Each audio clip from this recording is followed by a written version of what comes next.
హైడ్రా ఇప్పుడు ఈ పేరు హైదరాబాద్లోనే కాదు తెలంగాణలోనే కాదు రెండు తెలుగు రాష్ట్రాల్లో కూడా ప్రకంపనలు సృష్టిస్తుంది. ముఖ్యంగా చూసుకుంటే అక్రమార్కుల గుండెల్లో ఈ హైడ్రా అనేది రైలు పరిగెత్తిస్తుందని చెప్పుకోవచ్చు.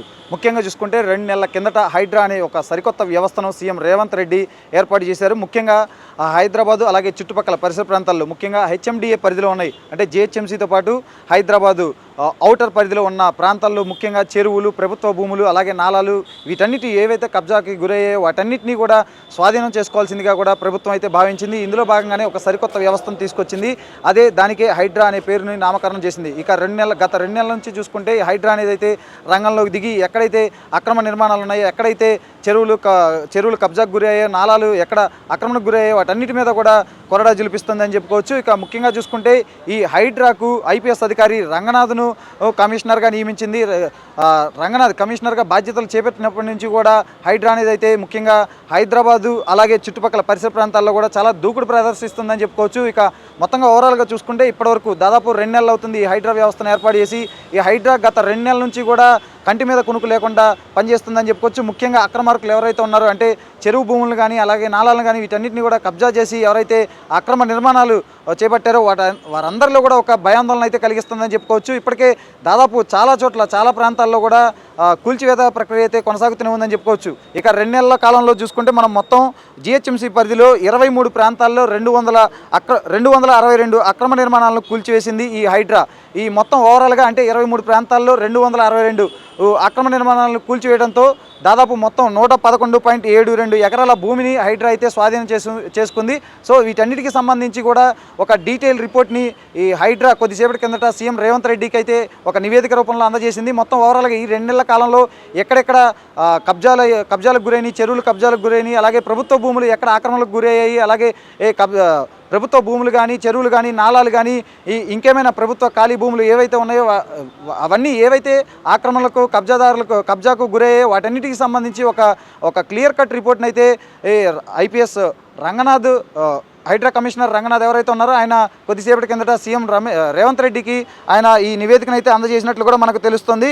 ఇక ముఖ్యంగా చూసుకుంటే గత 2 నెలలుగా హైడ్రా అయితే తన దూకుడిని ప్రదర్శిస్తుందని చెప్పుకోవచ్చు. బఫర్ జోన్లో అలాగే ఎఫ్టీఎల్ జోన్లలో ఉన్న అక్రమ నిర్మాణాలు ఏవైతే ఉన్నాయో వాటన్నిటిని కూడా కూల్చివేస్తూ వస్తుంది. ముఖ్యంగా ఈ అక్రమ నిర్మాణాల్లో ఎంతటి పెద్దవాళ్ళు ఉన్నా కానీ, ముఖ్యంగా సినీ రాజకీయ ప్రముఖులు ఎవరైనా ఉన్నప్పటికీ కూడా ఏమాత్రం ఉపేక్షించకుండా ఇప్పటికే నేలమట్టం చేస్తూ వస్తుంది. మనం ఒక్కసారి ముఖ్యంగా గమనిస్తే సినీ హీరో టాలీవుడ్ తెలుగు చలనచిత్ర పరిశ్రమలో ప్రముఖ హీరో అయిన నాగార్జునకు సంబంధించిన ఎన్ కన్వెన్షన్ కూడా కొద్ది రోజుల కిందట ఈ హైడ్రా అయితే కూల్చివేసిన ప్రక్రియను అయితే మనం కల్లారా చూసాం. ఇక ముఖ్యంగా చూసుకుంటే ఓవరాల్గా అంటే 23 ప్రాంతాల్లో 262 ఆక్రమణకు గురైన కట్టడాలన్నింటినీ కూడా ఈ హైడ్రా అయితే కూల్చివేయడం జరిగింది. ఒక్కసారి వాటన్నిటిని అంటే కొంచెం డీటెయిల్గా చెప్పే ప్రయత్నం చేస్తాం. ముఖ్యంగా రామ్నగర్ మನೆమ్మ గల్లీలో 3, గగన్ పహాడ్ అప్ప చెరువులో 14, అమీన్పూర్ పెద్ద చెరువు పరిధిలో 24, మాదాపూర్ సున్నం చెరువులో 42, దిండుగల్ కత్వా చెరువు పరిధిలో 13 అక్రమ నిర్మాణాలను తొలగించినట్లు హైడ్రా అయితే తన నివేదికలో అయితే పేర్కొంది. అత్యధికంగా అమీన్పూర్లో 51 ఎకరాలు, మాదాపూర్ సున్నం చెరువు పరిధిలో 10 ఎకరాల ప్రభుత్వ స్థలాన్ని స్వాధీనం చేసుకున్నట్లు కూడా ఐపీఎస్ అధికారి హైడ్రా కమిషనర్ రంగనాథ్ అయితే తన నివేదికలో అయితే పేర్కొన్నారు. ఇక ముఖ్యంగా చూసుకుంటే ఈ హైడ్రాకు ఇప్పటివరకు అయితే పర్టికులర్గా సిబ్బంది అయితే లేరు.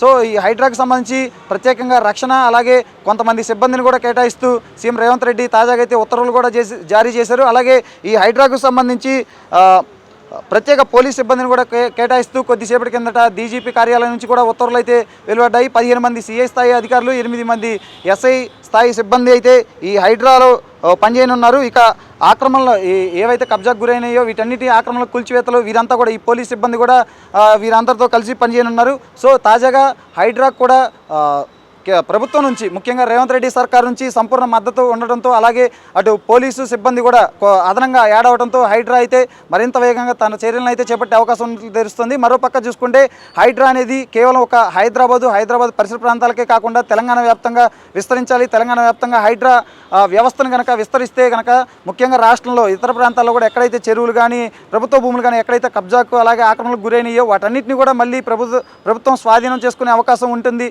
అని చెప్పి కూడా ఇప్పటికే చాలామంది అధికారులు కూడా భావిస్తున్నారు. అలాగే సామాన్యుల నుంచి కూడా హైడ్రాక్ అయితే కంప్లీట్గా ఒక మద్దతు అయితే వస్తున్నట్లు మనకి క్లియర్గా తెలుస్తుంది. మరోపక్క చూసుకుంటే ఈ హైదరాబాద్లో హైడ్రా అనేది కూడా కంప్లీట్గా సక్సెస్ అయిందనే చెప్పుకోవచ్చు. సో ఇదే వ్యవస్థను కూడా ఆంధ్రప్రదేశ్లో కూడా తీసుకురావాలని చెప్పి కూడా అక్కడ ప్రజలు కూడా చాలామంది కోరుతున్న పరిస్థితి అయితే ఉంది. ఎందుకంటే ముఖ్యంగా మనం కొద్ది రోజుల కింద చూసుకోవచ్చు, ఇటీవల కురిసిన భారీ వర్షాలకు విజయవాడ అయితే ముంచెత్తిపోయింది. సో ముఖ్యంగా ఆ బుడమేరు వాగు వల్ల ఈ వరద పోటెత్తడంతో విజయవాడ నగరం అయితే మునిగిందని చెప్పుకోవచ్చు. సో అక్కడ బుడమేరు వాగుకు సంబంధించి వాటన్నిటిని, ఆ నాళాలను కానీ ఆ చెరువును కానీ కబ్జా చేసి ఆ కట్టడాలు కట్టడం వల్లే ఆ వాగు పోవడానికి ఏమాత్రం దారి లేకపోవడంతోనే ఈ విజయవాడ నగరం ముంచెత్తిందని చెప్పి కూడా అక్కడ ప్రజలు కానీ అక్కడ మేధావులు కానీ చాలామంది భావిస్తున్నారు. సో ఇలాంటి తరుణంలో హైడ్రా అనే వ్యవస్థని ఆంధ్రప్రదేశ్లో కూడా తీసుకురావాలి, ఆంధ్రప్రదేశ్లోని చెరువుల్ని, కాలువల్ని, అలాగే ప్రభుత్వ భూముల్ని కూడా పరిరక్షించాలని చెప్పి కూడా చాలామంది కోరుతున్నారు. సో దీన్ని బట్టి చూస్తే మనం ఈ హైడ్రా అనేది కేవలం హైదరాబాదే కాదు, 2 తెలుగు రాష్ట్రాల్లో కూడా ఇప్పుడు ఒక ప్రకంపనలు సృష్టిస్తుందని చెప్పుకోవచ్చు.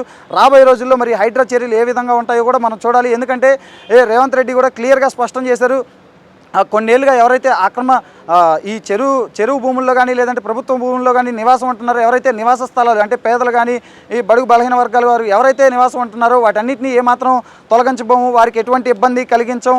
అలాగే ఎవరైతే పెద్దోళ్ళు ఎవరైతే ఉంటారో అంటే బాగా ధనవంతులు ఎవరైతే ఉంటారో, బడాబాబులు కానీ సీనియర్ రాజకీయ ప్రముఖులు కానీ ఎవరైతే ఉంటారో వాళ్ళు కబ్జా చేసిన వాటిని మాత్రం ఖచ్చితంగా ఎట్టి పరిస్థితుల్లో వాటిని నేలమట్టం చేసి ప్రభుత్వం స్వాధీనం చేసుకుంటుందని కూడా తేల్చి చెప్పారు. అలాగే ఒకవేళ పేదల భూములు ఎవరైనా అంటే తీసుకోవాలనుకుంటే కబ్జాకు గురైన వాటిని పేదల నుంచి తీసుకోవాలనుకుంటే వాళ్ళకి ఖచ్చితంగా ఒక పునరావాసం చూపించి ఆ తర్వాతే ప్రభుత్వం అయితే ముఖ్యంగా హైడ్రా అనేది చర్యలు తీసుకుంటుందని చెప్పి కూడా సీఎం రేవంత్ రెడ్డి కానీ అలాగే హైడ్రా కమిషనర్ రంగనాథ్ కూడా స్పష్టం చేసిన పరిస్థితి అయితే ఉంది. సో చూద్దాం, ఓవరాల్గా చూసుకుంటే హైడ్రాకి అయితే ప్రజల నుంచి కానీ అటు ప్రభుత్వం నుంచి కానీ సంపూర్ణ మద్దతు ఉంది. అలాగే ఇప్పటికీ పోలీస్ సిబ్బందిని కూడా కేటాయించడంతో రాబోయే రోజుల్లో ఖచ్చితంగా హైడ్రా చర్యలు మరింత వేగవంతం అవుతాయనడంలో ఎలాంటి సందేహం లేదు.